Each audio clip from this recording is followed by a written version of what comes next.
There are survival stories. And then there is this one.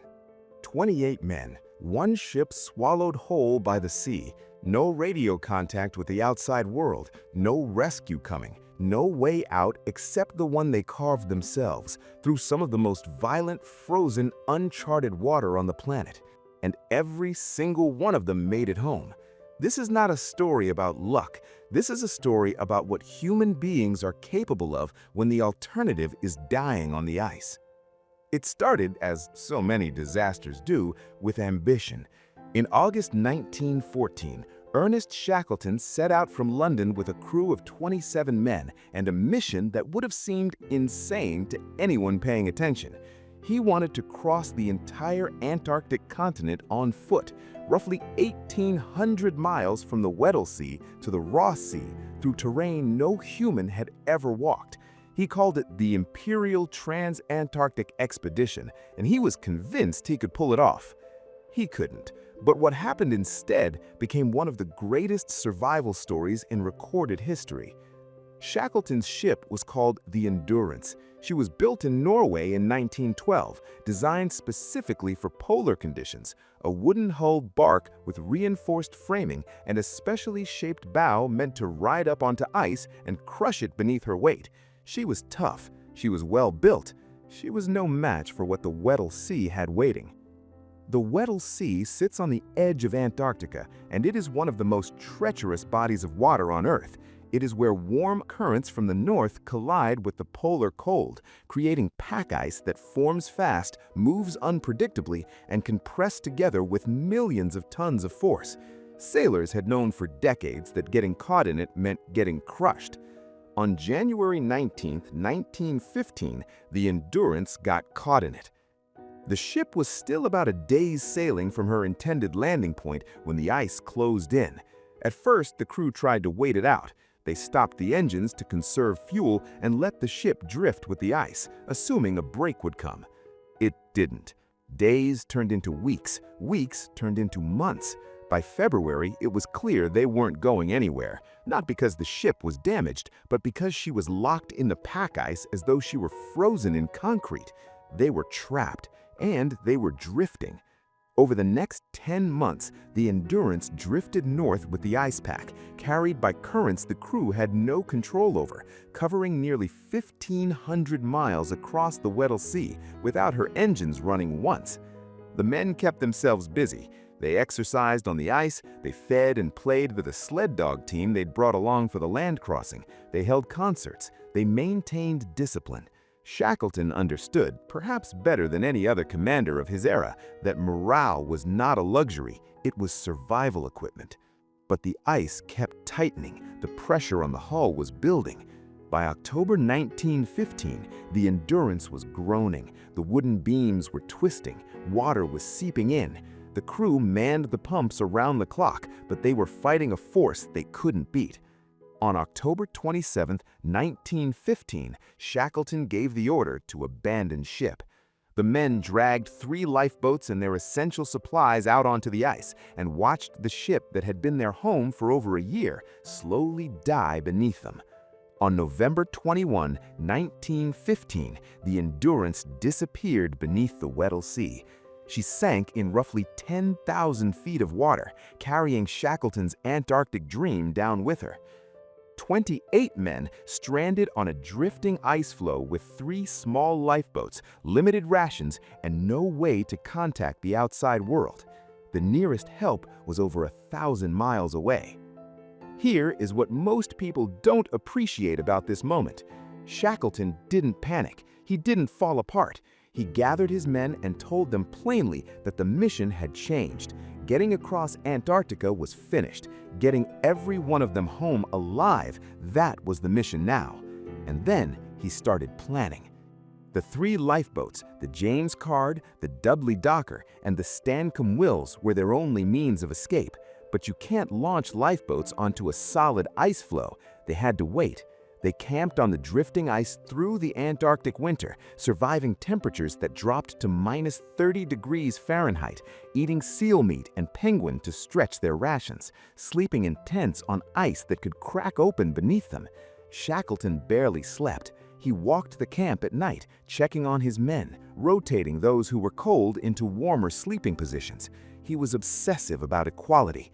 Every man received the same rations, the same treatment. There was no favoritism, no hierarchy at the dinner table.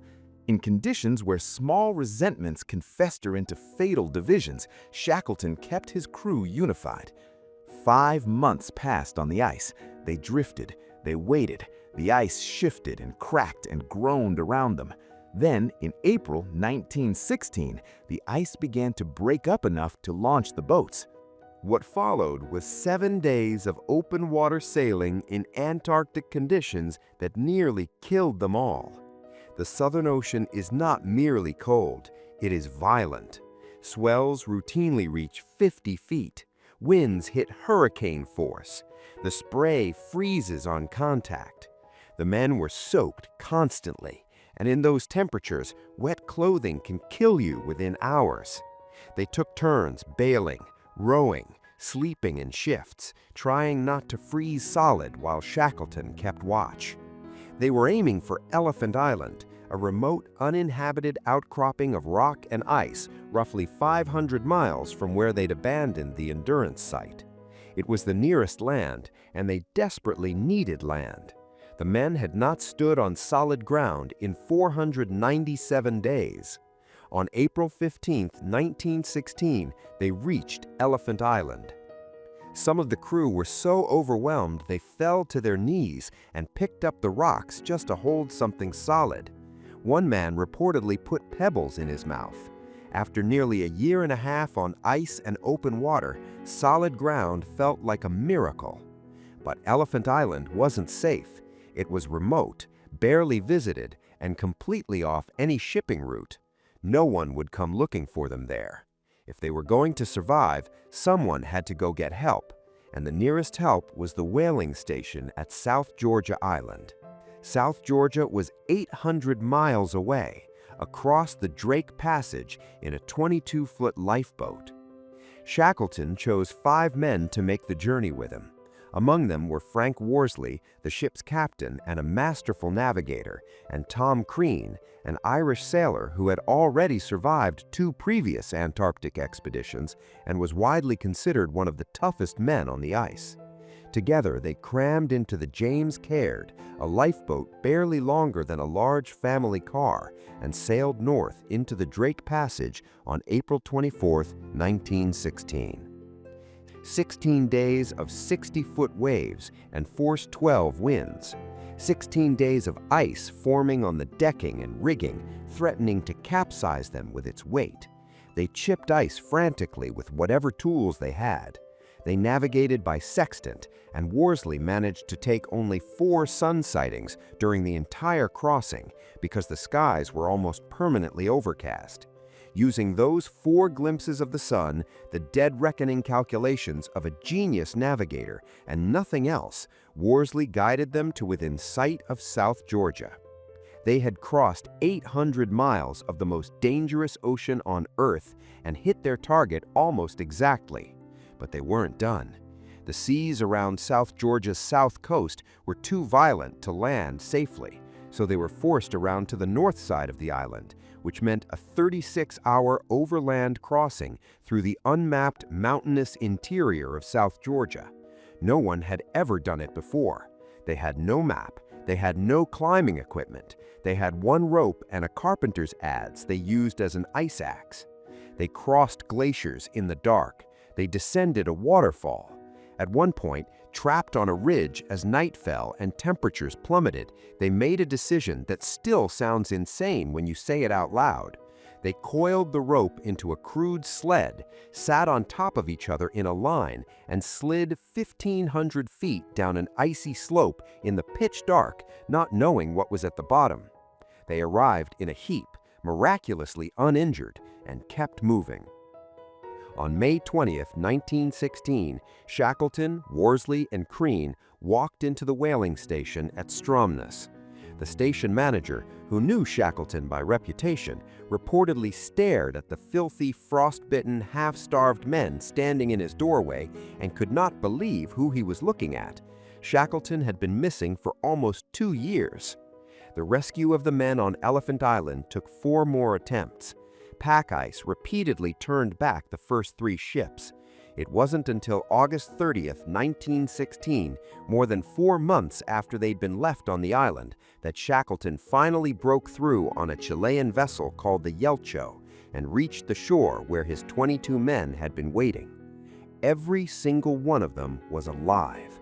In an age before GPS, satellite phones, emergency beacons, or modern survival equipment, in conditions that kill even well-prepared modern expeditions, 28 men survived 634 days from departure to rescue through a combination of extraordinary leadership, brutal determination, and a refusal to accept that survival was impossible.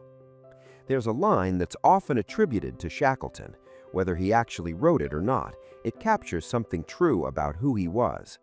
Men wanted, for a hazardous journey, low wages, bitter cold, long months of complete darkness, constant danger, safe return doubtful. The men who answered that call didn't just survive, they did something harder. They kept their humanity intact the whole time. And that, more than any rescue, more than any record, more than the 800 miles of open ocean or the mountains of South Georgia, that is the part of this story worth carrying with you. Because it proves something about what people are built for. And if you're the kind of person who finds yourself drawn to stories like this one, stories of people who faced the absolute worst the world could throw at them and found a way through, there's a lot more where this came from. Drop a comment below. Tell me which chapter of this story hit hardest. And stay with us, because the history we cover here is just getting started.